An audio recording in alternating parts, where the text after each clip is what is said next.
Malaysian diaries ഇന്ന് എത്തി നിൽക്കുന്നത് നമ്മുടെ ഇന്ത്യയിലെ, കേരളത്തിലെ, കോട്ടയത്തിലെ, കടുത്തുരുത്തിയിലെ ഒരു അത്ഭുത ലോകത്താണ്. പല പല ഗിന്നസ് റെക്കോർഡുകൾ നേടിയിട്ടുള്ള, അതിലുപരി പ്രകൃതി സ്നേഹികളുടെ സ്വർഗം എന്ന് വിശേഷിപ്പിക്കാൻ പറ്റുന്ന ഒരു പുതിയ ലോകം.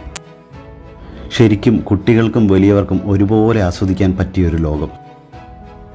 അതുകൊണ്ട് തന്നെയാണ് ഈ മലേഷ്യക്കാരിയായ ലിറ്റിലമ്മേനെയും കൂട്ടി ഞാൻ ആദ്യം തന്നെ മാംഗോ മെഡോസിൽ വന്നത്. കാരണം നമ്മുടെ കേരളം കാണിക്കുമ്പോൾ ശരിക്കും പറഞ്ഞാൽ ഈ പച്ചപ്പും പ്രകൃതിയും തന്നെ തുടങ്ങിയേക്കാം അല്ലേ. ഈ വീഡിയോയിൽ ഞാൻ വളരെ കുറവാണ് സംസാരിക്കുന്നത്. അത് മലേഷ്യയ്ക്ക് യാത്ര ചെയ്യുന്നതിന് മുമ്പ് ഉണ്ടാകുന്ന ഒരു പ്രവാസിയുടെ നിശബ്ദത മാത്രമല്ല. പല പ്രാവശ്യം വന്നിട്ടുണ്ടെങ്കിലും മാംഗോ മെഡോസിൻ്റെ പ്രകൃതി വീണ്ടും ഞാനിപ്പോൾ ആസ്വദിക്കുമായിരുന്നു. അതുകൊണ്ട് തന്നെ പ്രകൃതിയുടെ ശബ്ദം മാത്രമായിരിക്കും കൂടുതലും ഈ വീഡിയോയിൽ. എക്സ്ട്രാ മ്യൂസിക് ഇല്ല, എക്സ്ട്രാ സൗണ്ടുകളില്ല.